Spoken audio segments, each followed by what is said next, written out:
Pour la prédication de ce dimanche, je vous propose un texte dans l'Évangile selon Luc, au chapitre 12. Luc 12, nous allons lire les versets 49 à 59. Luc 12, 49. Jésus dit : « Je suis venu jeter un feu sur la terre, et qu'ai-je à désirer s'il est déjà allumé ? Il est un baptême dont je dois être baptisé, et combien je suis pressé qu'il soit accompli. Pensez-vous que je sois venu donner la paix sur la terre ?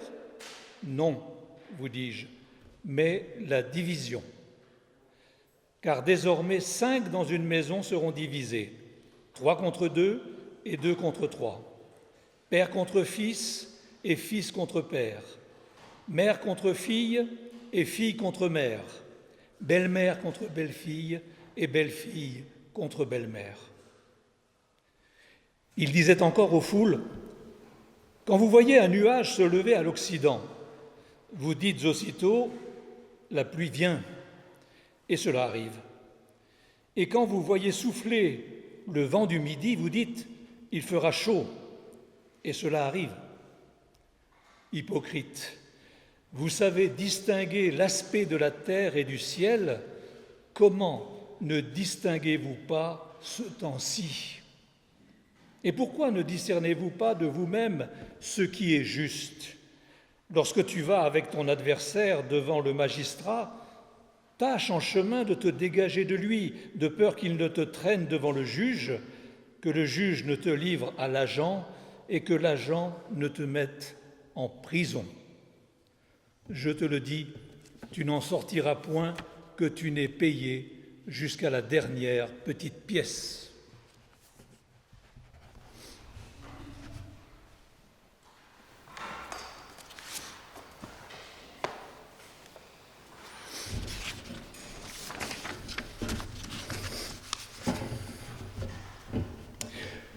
Dire la vérité, c'est le défi lancé à l'humanité depuis les origines jusqu'à aujourd'hui. Dire la vérité. Défi rarement relevé avec succès, malheureusement.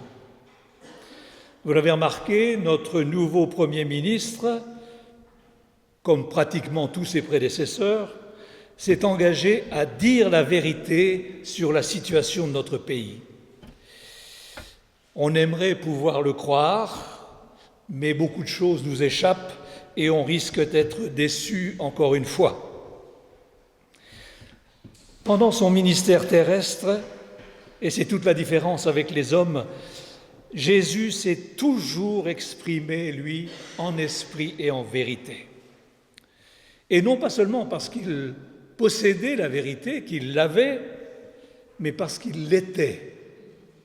Et qu'il est, aujourd'hui encore, la vérité incarnée.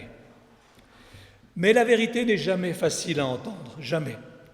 Et les paroles de Jésus apparaissent bien souvent dans les évangiles comme assez dures, surtout avec ses ennemis évidemment, mais dures, provocatrices, dérangeantes pour le moins. Et pour nous chrétiens, certaines paroles sont dérangeantes, comme celle de ce matin sur la division de la famille. Je suis venu apporter la division.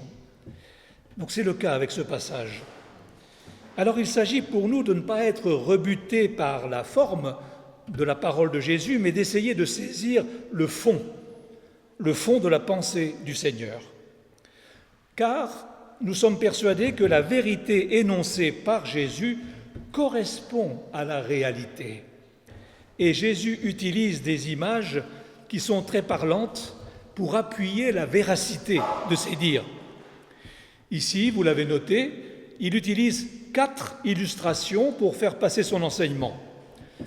L'illustration du feu, l'illustration de la famille et des relations intrafamiliales, l'image de la météo et l'image du tribunal. Je vous propose de reprendre ces images pour nous concentrer sur le message que Jésus veut faire passer.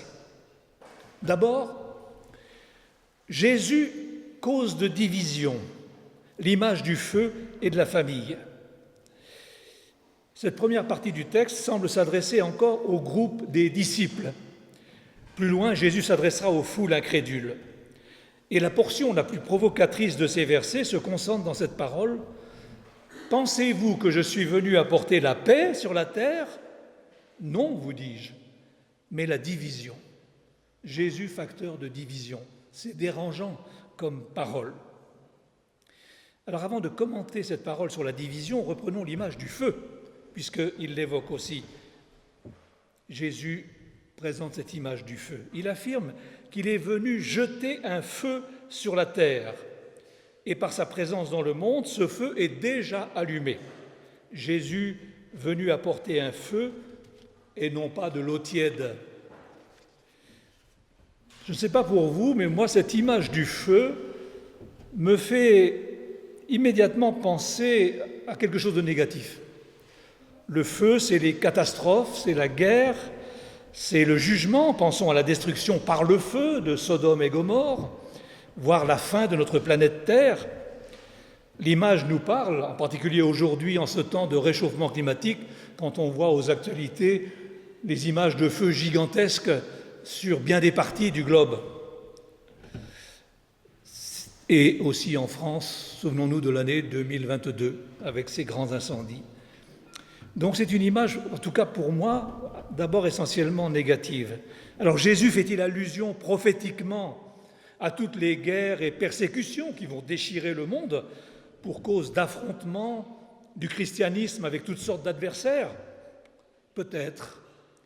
Mais il me paraît plus probable de penser que le feu auquel fait référence Jésus est celui de la purification.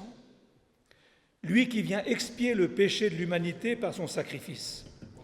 Le fait que le texte rapproche le thème du feu et du baptême de Jésus sur la croix va dans ce sens. C'est par Christ et par lui seul qu'intervient la purification des péchés du monde, en même temps que des péchés personnels, les nôtres. Et le feu, selon une image classique, biblique, c'est aussi le feu du Saint-Esprit, présent en la personne de Jésus et survenant sur les apôtres à la Pentecôte comme des langues de feu qui va leur donner la force d'annoncer l'Évangile. L'Église naît de ce baptême de feu. Ce feu, c'est aussi, alors très positivement, comme pour le baptême de la Pentecôte, c'est aussi le feu de l'amour. J'ai dit le feu de l'amour, je n'ai pas dit les feux de l'amour. Pour toutes ces créatures véhiculées par l'annonce universelle de l'Évangile, Jésus allume ce feu par sa venue sur la terre et par son sacrifice sur la croix de Golgotha, qu'il évoque sous le mot de baptême. Ce baptême par lequel il lui tarde d'être baptisé, ce n'est plus celui de l'eau du Jourdain, c'est derrière lui, mais cette fois c'est sa mort sur la croix, une immersion dans les souffrances et dans la mort à la place des pécheurs que nous sommes pour notre salut. Il n'empêche que cette œuvre positive, cette œuvre de salut, cette manifestation suprême de l'amour de Dieu va provoquer, comme le dit Jésus, la division dans les familles. Une division essentiellement spirituelle qui va fixer une ligne de séparation entre ceux qui croient en Christ et ceux qui n'y croient pas au sein de la même famille. Alors, ce n'est pas toujours le cas. Il y a des familles où les choses se passent bien, certains sont chrétiens, d'autres non, et ça se passe dans la paix. Mais il y a des fois des cas où cela se passe extrêmement mal. J'ai la chance pour moi d'avoir appartenu à une famille où nos parents étaient chrétiens et où leurs 9 enfants ont aussi choisi de croire en Jésus, ont été baptisés pour manifester leur foi. C'est un privilège, c'est une grâce. Cette division spirituelle qu'évoque Jésus se traduit parfois par une persécution même physique ou un bannissement dans les familles d'autres religions n'acceptant pas que certains de leurs membres se convertissent à Jésus. J'ai en exemple, dans mon ministère, certaines familles à Marseille où un travail d'évangélisation se faisait, à la fois parmi la communauté musulmane et aussi parmi la communauté juive. Et dans les deux cas, quand un membre d'une famille se convertissait à Jésus-Christ, c'était souvent la division qui s'instaurait et même le bannissement. La personne qui devenait chrétienne est chassée de sa famille. J'ai travaillé à Marseille avec un responsable d'une assemblée messianique, donc des juifs d'origine qui croient en Jésus. Je cite son nom parce qu'il est typiquement juif, David Cohen, fils de rabbin, qui, à un moment de sa vie, à la suite de toutes sortes de circonstances, se convertit à Jésus-Christ. Il est chassé de la maison. Son père ne veut plus le voir. Plus de relations familiales. Ce n'est que quelques instants avant sa mort que David a pu faire la paix avec son père. Et c'est vrai aussi d'autres familles musulmanes. Et si vous suivez les nouvelles de Portes Ouvertes, vous lisez souvent des choses qui se passent en Inde.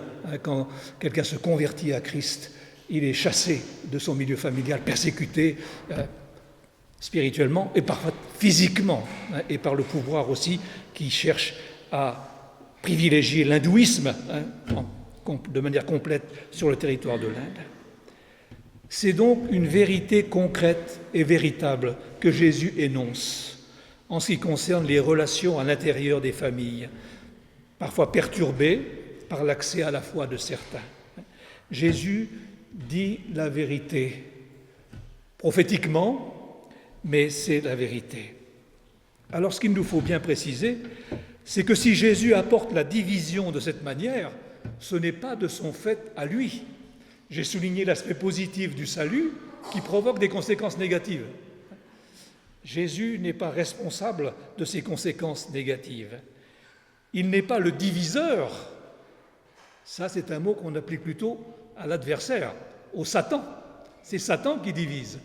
Jésus ne divise pas, mais cette division dans les familles, c'est la conséquence de la méchanceté du cœur humain, qui n'accepte pas que certaines personnes proches croient en lui et lui ouvrent leur cœur. Mais nous savons que si Jésus ne peut apporter la paix sur la terre, à cause du rejet dont il fait l'objet par le plus grand nombre, en revanche, il apporte la paix du cœur, véritable et profonde, la vraie paix, à quiconque se confie en lui par la foi. Deuxième image de notre texte, la météo. La suite des paroles de Jésus semble s'adresser là aux foules, et en particulier à ceux qui avaient du mal à croire en lui. Jésus les interpelle, en s'appuyant là sur la réalité de la sagesse populaire en matière de prévision météorologique. Ils savent prévoir le temps physique, mais ils ne savent pas discerner le temps spirituel. Ils savent que quand souffle le vent d'ouest, cela annonce la pluie. De même, quand c'est le vent du sud qui souffle, cela annonce la chaleur et la sécheresse. C'est pour eux une évidence. Ça l'est aussi un peu pour nous, même si c'est toujours un peu aléatoire, les prévisions météo, mais on a eu l'occasion à la fois de connaître la pluie venant de l'ouest et puis le sirocco venant du sud qui repeint bien nos voitures. Alors pour eux, c'était une évidence. Alors ça l'est encore plus pour nous quand même, avec le recours aux satellites, même si la science météorologique est encore loin d'être une science exacte. Mais Jésus s'appuie sur cette connaissance de ses contemporains sur le plan de la météo pour les traiter indirectement d'aveugles et surtout d'hypocrites. En fait, ils ont la volonté de chercher quel temps il va faire, mais ils ne se posent pas de questions sur le temps spirituel, sur le sens des événements qui se déroulent sous leurs yeux, sur la présence de Jésus qui interpelle au milieu d'eux avec son enseignement et ses miracles. Jésus leur reproche de ne pas distinguer le temps qu'ils sont en train de vivre, c'est-à-dire ce temps messianique, ce temps de la grâce, ce temps où le Fils de Dieu est présent au milieu d'eux. Ne sont-ils pas attentifs aux miracles de Jésus? Ne sont-ils pas sensibles à ses paroles, à son message, à nul autre pareil? Ne discernent-ils pas le sens de ces événements en rapport avec les prophéties de l'Ancien Testament, avec Ésaïe en particulier, qu'ils connaissent certainement? Ne sentent-ils pas que c'est maintenant le temps de la visite de Dieu au milieu de son peuple? Certains l'ont reconnu, mais beaucoup ne l'ont pas reconnu, ne l'ont pas discerné. Le Messie est venu, il est là, sur terre, sur leur terre, au milieu d'eux, il vient au milieu d'eux, et ils sont aveuglés, ils ne le voient pas. Quelle inconséquence, quelle incohérence, quel aveuglement coupable. Ils sont, aux yeux de Jésus, inexcusables. J'aimerais nous retourner la question, et nous, est-ce que nous savons discerner les temps que nous vivons? Assurément, ce n'est pas chose facile. Parmi le don du Saint-Esprit, il n'y a pas le don de divination.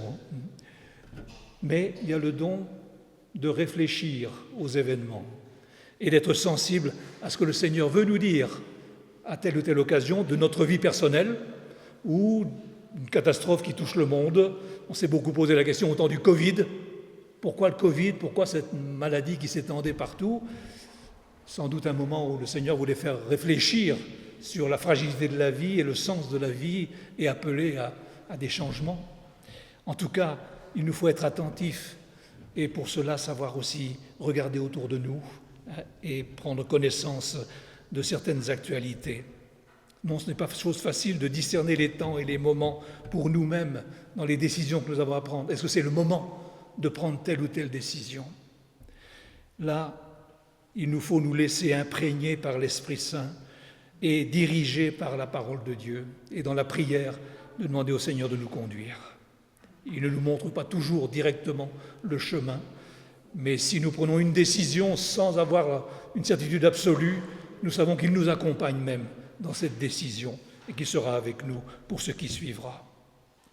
Le Nouveau Testament, en tout cas clairement, nous dit que nous vivons le temps de la fin, temps de la patience de Dieu, de la grâce, de l'évangélisation, du témoignage, mais aussi un temps qui se raccourcit progressivement.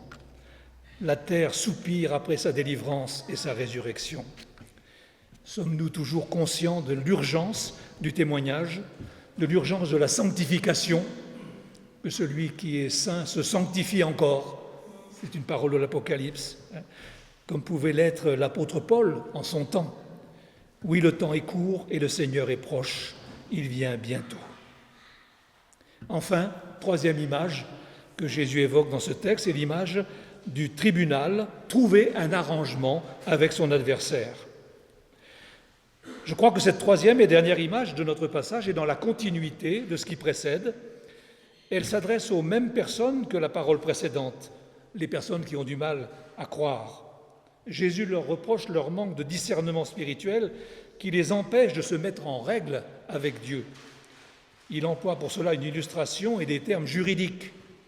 Tant qu'il en est temps, il faut faire le nécessaire pour se mettre d'accord avec son adversaire, pour éviter le jugement, la condamnation et finalement le châtiment.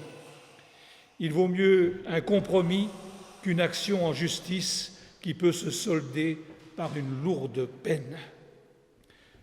Celui qui n'est pas couvert par la justice de Christ, celui qui ne saisit pas la grâce de Christ devra rendre compte au dernier jour devant Dieu du moindre péché, de la moindre transgression, de la moindre désobéissance à la volonté de Dieu. Celui ou celle qui est en Christ ne vient pas en jugement, car Jésus a déjà payé le prix pour lui de chaque péché personnel. Le prix, il l'a payé sur la croix. Voilà la bonne nouvelle de l'Évangile. Quiconque croit en Jésus ne vient pas en jugement et n'a pas à craindre le châtiment, car le Seigneur l'a déjà subi à sa place. Par cette parole et cette image du juge au tribunal, Jésus invite les foules à la conversion, à un changement de mentalité. Il les invite à discerner l'importance du moment qu'ils sont en train de vivre, alors que la porte du pardon et du salut sont grandes ouvertes. Certains y ont-ils répondu ? nous le saurons dans le royaume.